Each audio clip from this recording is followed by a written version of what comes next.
So, I don't even know why I'm making this video. I just feel like making a video. I like my green hair over here. It's cool. I miss my long hair. Look at this freaking, I don't know if you can see. Over here is probably better. My lumpy brain head.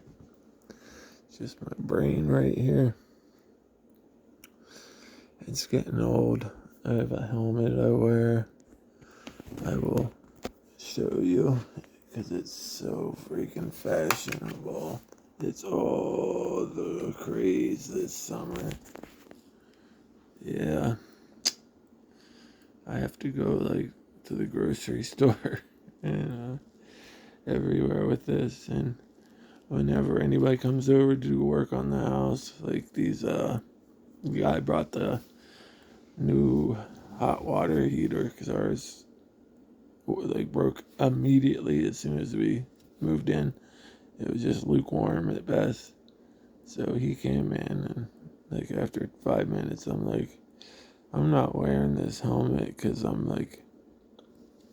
mentally challenged. I'm wearing it because I had brain surgery. And then today, our Wi-Fi went down, and they sent out a technician. And he is the same thing I said to him. He's like, oh, it doesn't matter to me. I'm like, I know it doesn't matter to you, but I just like explaining to people why I have this helmet on, which is very strange. But I get a lot of looks. The other day, I live in Jim Thorpe, so there's a lot of country bumpkins around here. Old school type, shoot you with a shotgun, America, vote for Trump kind of people. Older type, you know. That's the demographic around at least this part of Jim Thorpe. There's different parts with different demographics, if you know what I mean.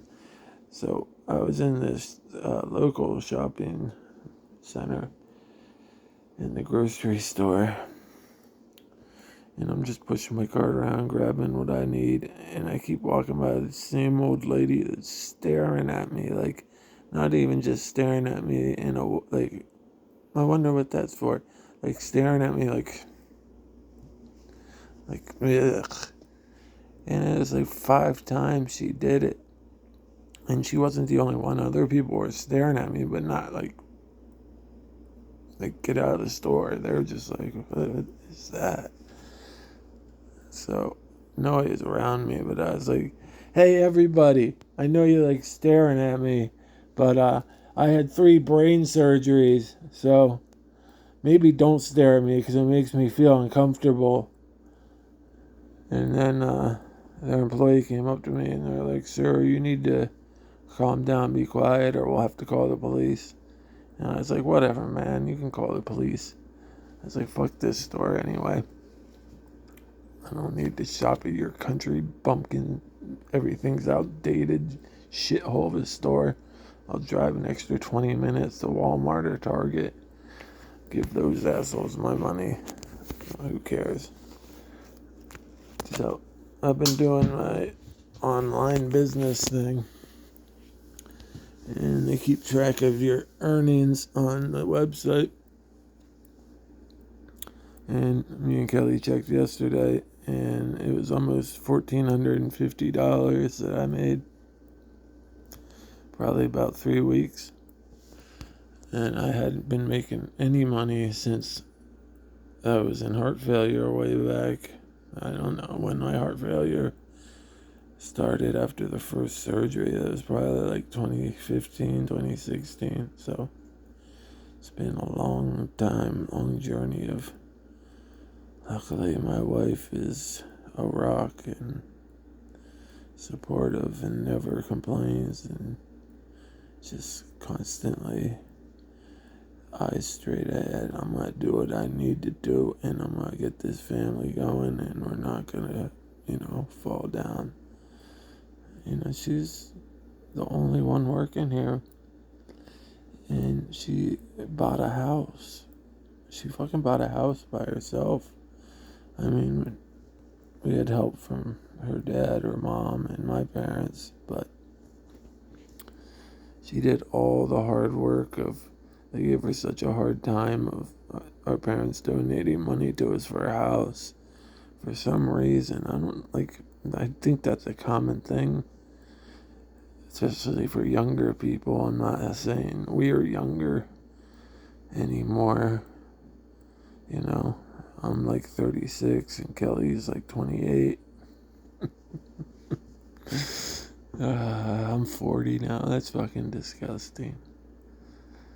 I remember after my first heart surgery, he's like, don't worry, guy. My surgeon, he's like, don't worry, guy. Nobody's giving up on you. You're still a young man.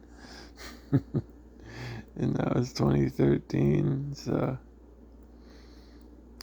I was 30 then. 29 when I had the operation. Trying to make it to my 30th birthday. I've been doing a lot of art lately.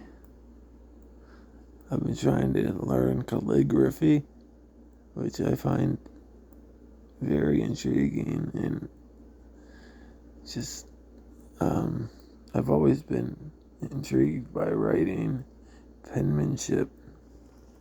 I don't know why, but I want to get like a pen, one of those pens you dip ink in and like actually do it. That would be cool. Write like fucking Benjamin Franklin and James Madison did, and get like one of those whatever they are. You stick them in hot whatever. I don't know, the seal for the envelope.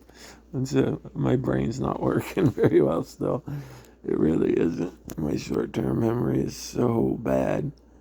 I used to be like math. I used to do math like so quick, and Kelly would ask me like, "What's this? What's this? What's this?" And I'd like immediately have the answer. And whenever we went anywhere, I was a directions guy. I just always inherently paid attention to where we came from and where we're going, and I'd always get us back. But now Kelly's like, "Which way are we going?" And I'm like, "Which way are we going? I have no idea. Where even are we?" So it's noticeable differences. Oh, behind my head, you can see my money tree that Kelly got me. I haven't had much luck with plants. It makes me sad when I kill them, and I really want this one to work out.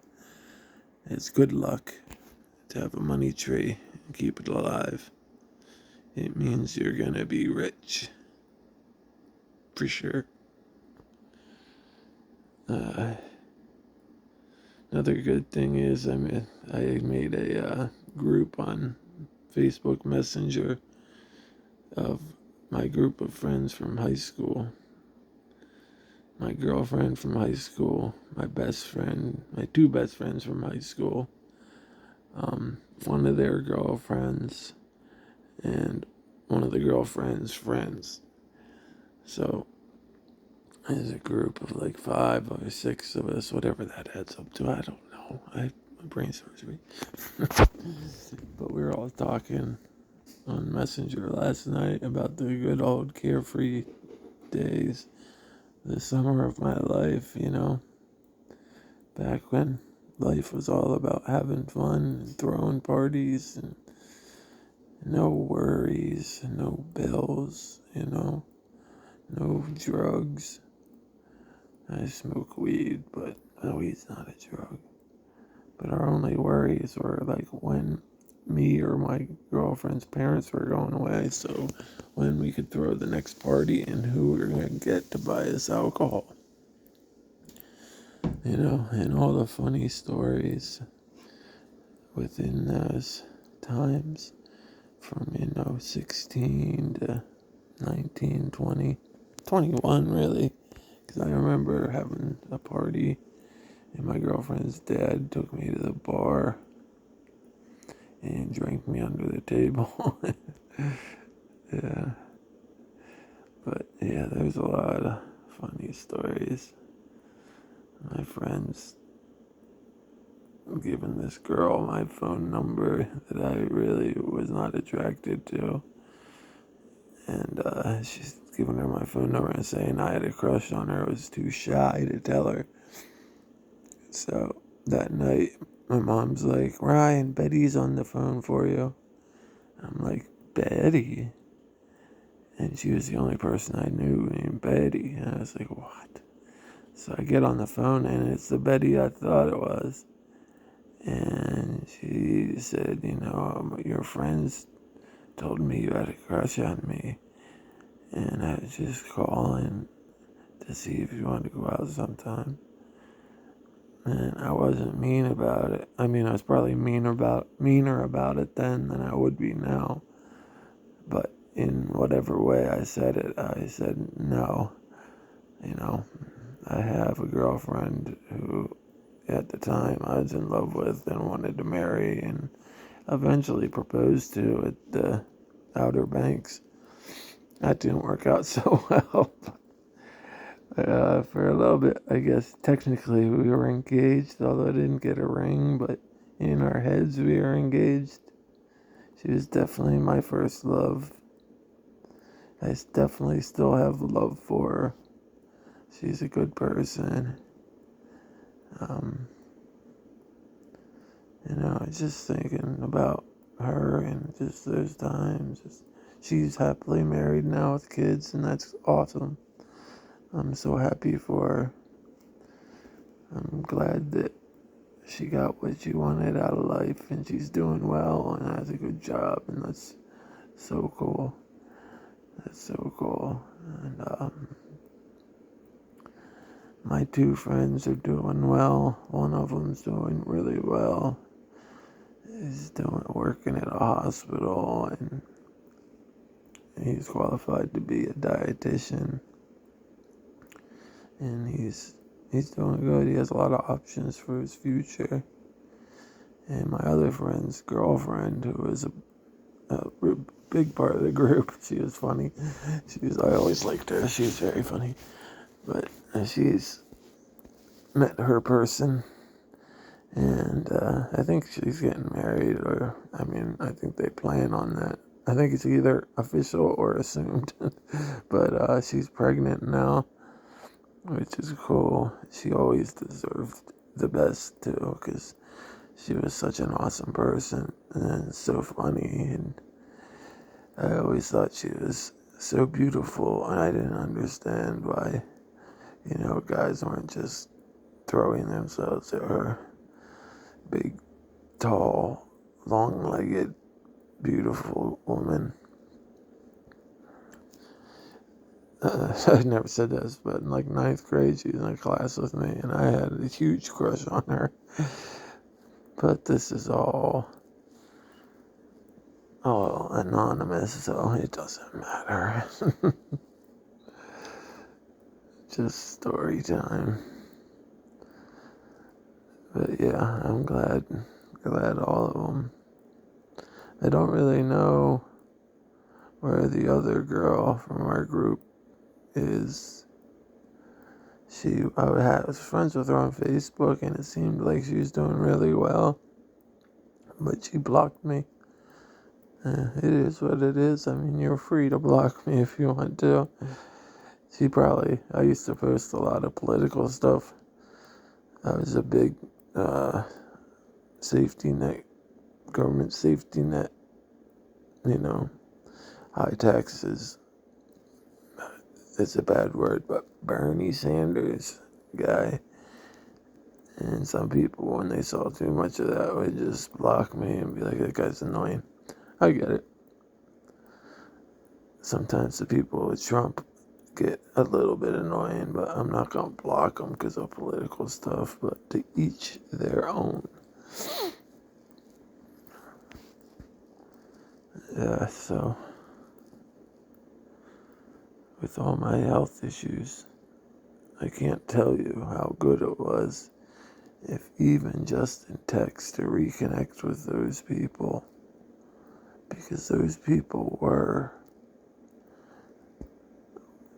my youth. They were the summer of my life. They were the happiest time of my life until I met Kelly and, bought this house and I got our pets. And I met Kelly before I was so sick. It just all got lumped on me at once, I still don't understand it. 2013, I was a bull. I was strong as a bull. I could run right through people, lift freaking 150-pound pieces and run up and down steps with them all day. Just massive destroyer of worlds. I wasn't a fighter, but I was strong. And then I got knocked back down a few notches real quick. And then again, and then again, and then again, and then again, and then again, and then again, and then again. And then finally, if that wasn't enough, the big C. But you know what? How strong I was back then, that's still in me. I'm still that person. I don't physically have that anymore, but mentally, I'm that same guy. I don't know why I hold the camera so you don't want to see my forehead. You might not want to see my face either, but I shaved my beard. I think I look halfway decent. I'm still that guy though, I'm still that guy that could run heavy ass pieces of furniture up 2 flights of stairs, come back down, do it again. So these sicknesses and illnesses don't know who they're fucking with. They're coming again and again and again, but they're fighting a guy who can fight again and again and again. A guy that's strong as fuck. And that's the way I gotta look at it. You can't ever let that seep into your mind that it could end badly because thinking that way, that's not a good thing at all. Look at this cool light Kelly got me. I used to have a remote for it, but I lost it. But it's still got a clicker on it, and you can change the colors that rotate, or you can make it solid colors. And my outer space curtains and my display place of cards, but with my business is looking a little empty. It'll fill back up though. Yeah, so it's Friday. That's a good thing. Kelly is off tomorrow. That's a very good thing. We like playing video games on the weekend. Oh, soon. I never got back to Ragnarok because when I was playing Ragnarok is when I lost it. When I stopped remembering. I sent my dad a text saying I have a really bad migraine. And then, I just was so out of it, I didn't remember anything. And then I woke up in the hospital and they said, oh, we need brain surgery. But I was playing Ragnarok when all that shit went down, so I really, really want to finish it because the first God of War on the new systems, it was so good. The ending was so good. I won't say anything if you didn't play it. I don't know who is ever watching this. Alexa's listening to me for some reason. But yeah, I won't say anything about the ending, but you should play it. And if you do play it the whole way through and try to complete it as much as you can. There's so many different missions you can go on that, you have to kill these crazy women that are so hard to beat. Kelly could tell you, I spent days trying to beat them and finally did it. And I was about to punch holes in the walls. I was so happy. I don't know why that's my instinct, but anyway, I brought up video games because Starfield's coming out here. Today's the 1st. I think it comes out the 5th, which is made by Bethesda, who made Skyrim and Fallout 4 two of the best games ever, and supposedly they've had a team working on Starfield for 25 years. I don't know how that's possible, but okay. I mean, the preview trailers look fucking amazing, and that's so my type of game. I'm still gonna have to pull myself away from it to run my business and, clean around the house and do what I do. Do my part of the bargain while Kelly's working. I don't know. You want to see the pups? Ava, where are you, baby? Ava, Ava, Ava, Eris, say hi, Eris. You want to say hi? Want to say hi? There she is, such a pretty princess girl. She's a full-bred, a champion parents Maltese. Then we have Ava, who is a multi-poo Maltese. Multi-poodle. I don't know, like something else. Ava, where are you? Hi, Ava. Ava's being shy. Ava, why are you being shy, baby? You're not shy. You're not shy. No, you're not shy. You're too dark to see in the camera, though. She's my pretty pup. When mommy yells at her, she always comes running to daddy. She comes running to her daddy. Eris never comes running to daddy because Eris doesn't get yelled at. Ava's still trying to figure things out. And I know she gets frustrated. I try to treat her well. Good girl, Ava. You're such a good girl. Daddy loves you so much and gives you so many treats. So many treats. She always flicks her tongue at me. I wish you could actually see what she looks like. I guess you kind of can there. She's my baby. She's my baby. Good girl, Ava. Good girl. My room's a little bit of a mess, but so is life. Life is a little bit of a mess for everybody, I think.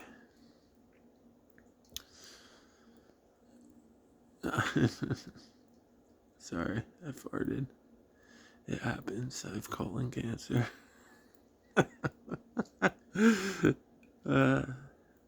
You gotta laugh before you go crazy, Yeah, so I'm trying to keep it on the low. I put all these for my business, all these boxes there, boxes here. On a certain website, I am buying. I got deep into this to figure it out. You have to be able to know what's worth what so you can buy them. Stuff you can know you resell. But buying and selling football cards. This one here is specifically good because it's a Joe Burrow who is super popular in the hobby. And it's also up in this corner here. You can see it's graded 10, which is a gem mint, which means it's the highest quality. There's no damage to it at all. And if you leave it in its case, it will always be that way. So you can always rely on that. If you buy it, it'll always be the way you bought it. I just got this card yesterday in a package deal. This is a Lions star wide receiver with the coolest name in the NFL, Amon-Ra St. Brown. His brother's name is like Aquanius St. Brown, so he's got some cool ass parents. But this is a rookie card, with an autograph. Autographs are worth a ton.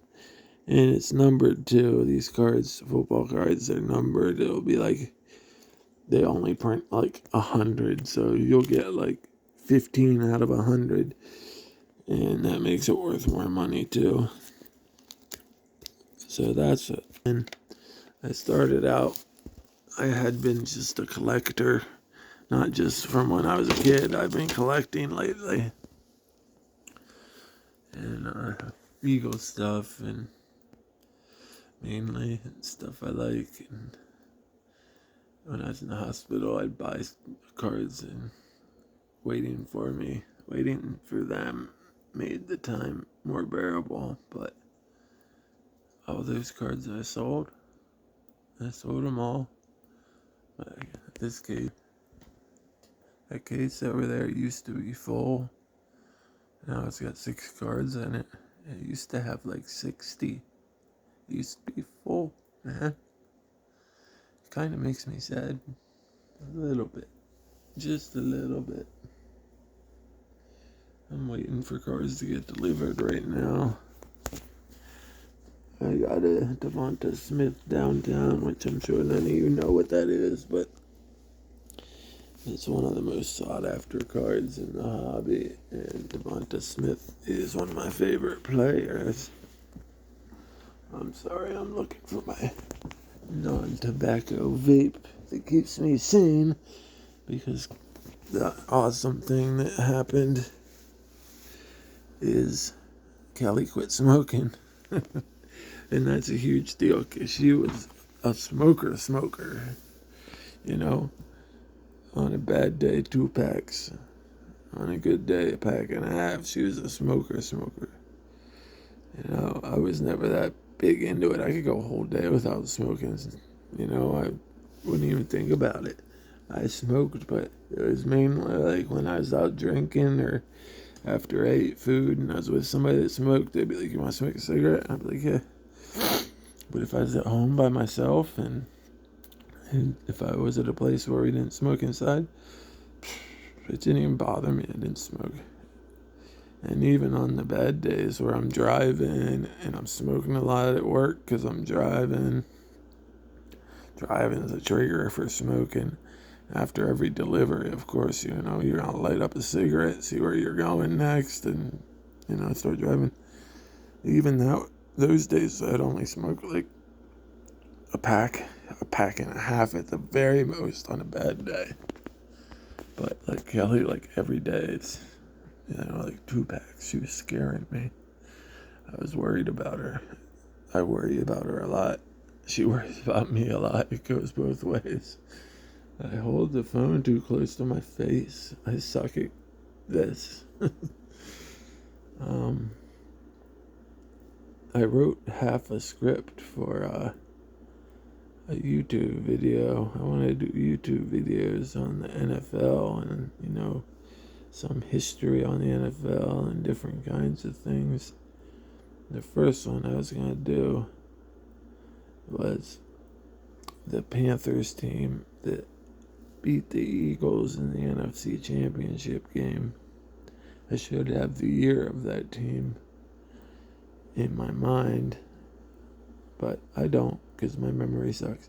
But anyway, they beat the Eagles in the NFC Championship game. It was a game where their cornerbacks were just mugging our wide receivers, Todd Pinkston, and who's a white guy that returned kicks. My memory. Whatever. They mugged them and wouldn't even let them get off the line of scrimmage. So McNabb had nowhere to throw to. And the refs just let him do it all game. McNabb got sacked. I think he broke his ankle that game. It was just, the Eagles were favored by 14, I think. At home. We were at home too. And we were favored by 14, and I think we lost by 10 or 14.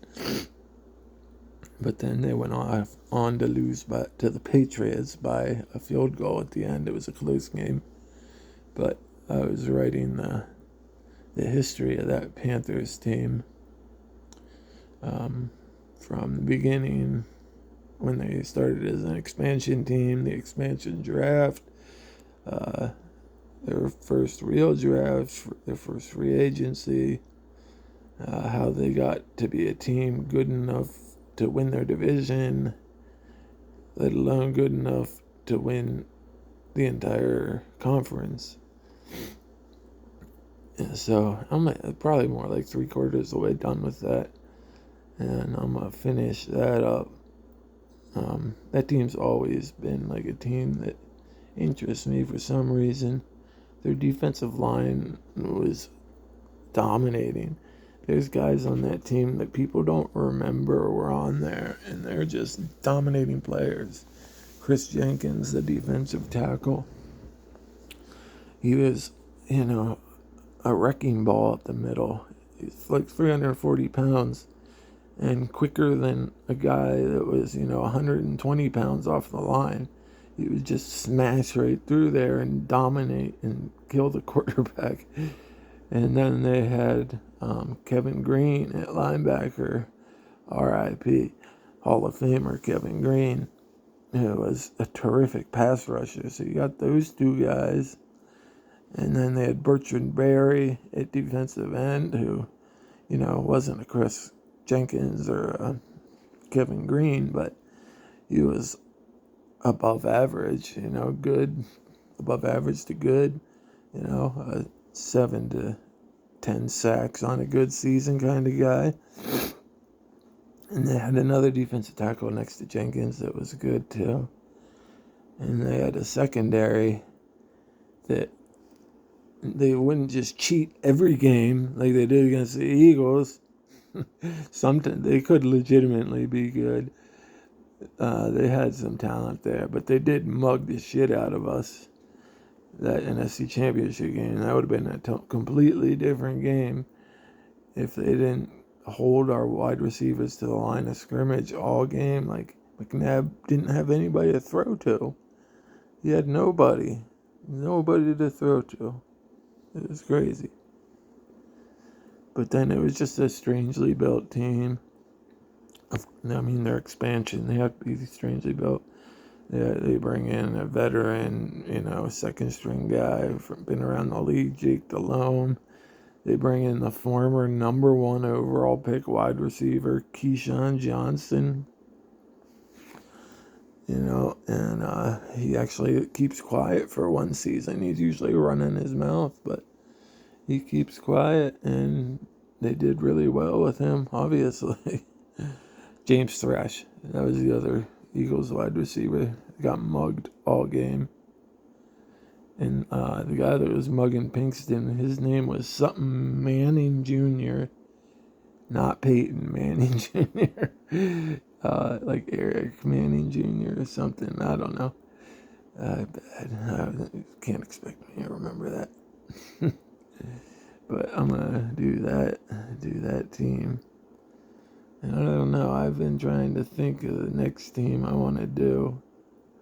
A lot of them are Eagles related. Teams that have played, beat, lost to the Eagles. Or teams that have, like, a strong suit in one particular area. Whether it be D-line, O-line, cornerback. These kinds of things interest me. The next team I might do is the Raiders team that lost to the Buccaneers. The Raiders traded John Gruden to the Buccaneers for like a couple first-round picks. He was the head coach of the Raiders before the Bucs. And that Raiders team was just a team of savvy veterans, and Rich Gannon had been a veteran backup that had played for like every single team, and it was just average. And then he gets to the Raiders, and they have Jerry Rice and Tim Brown at wide receiver, the Heisman Trophy winning Tim Brown, the multiple time Super Bowl winning Jerry Rice. They had running back. They had that guy that could run and catch. I can't think of his name, but he was older too. Offensive line was older. Their defense, they had Bill Romanowski, the guy that would punch you in the eye and break your orbital. One of the meanest guys to ever play football. That guy's the son of a bitch, really. He did some nasty stuff. He did break this guy's orbital and sent him to the hospital, one of his teammates. and the guy could never play football again, and he's just like, I don't care. It's back in the wild days of the NFL. But that old team, the probably average age was like 37, where, a normal NFL team's average age is probably like maybe 25, 26, 27, but 30's high. 37's crazy high.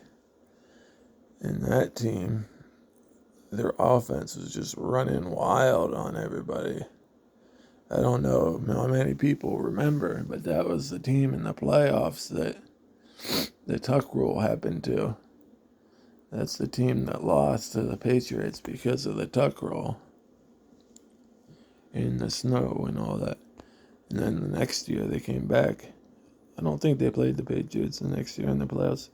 But the next year they got their revenge by making it to the Super Bowl, only to run into the Buccaneers and their old coach John Gruden, who knew all their tricks, built their offense,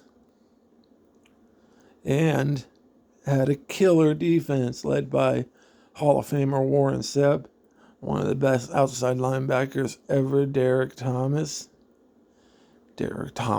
Brooks, a Hall of Fame cornerback, and twin brother, Tiki's twin brother. Yeah, we'll leave it at that. Yeah. Their defense was crazy. They had Booger Johnson at defensive tackle. Booger Johnson, great name. They had one of those fast edge rushers. They would get to the quarterback. Their defensive tackles would push the quarterback back by getting pressure up the middle. Warren Sapp being the big part of that. Booger being the lesser part of that. But he got it done. And then they'd push the quarterback back. And then these edge rushers would get by the tackles with their speed and athleticism. And they'd get that quarterback who was, heading backwards because he couldn't go up into the pocket. And he just gets slammed from the side by these defensive ends. And the Buccaneers had an all-pro one. I can't remember names. I should have thought of this. I didn't even know what I was going to talk about before I turned this camera on.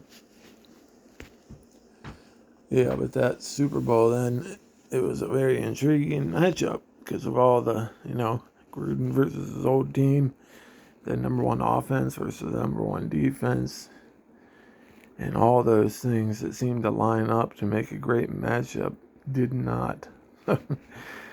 Gruden I think he just knew too much about that team. And the Buccaneers defense was just too dominating. The Eagles found out about that too, as we lost to them in the NFC Championship game in the last game ever played at the Veterans Stadium, which is sad. And the play ended on a Rondé Barber interception. Rondé Barber is Tiki's brother's name. But yeah, it was a complete runaway. Derek Brooks had 3 interceptions. Rich Gannon got absolutely destroyed. And he was 36 years old at the time. And felt bad for him. He got massacred. That line got massacred. The funny thing is that the Raiders center, who was a really good center that year, he had a weird name too, but and the night before, he went out drinking and doing drugs all night. And he didn't show up for any of the pregame stuff. He didn't show up for the Super Bowl.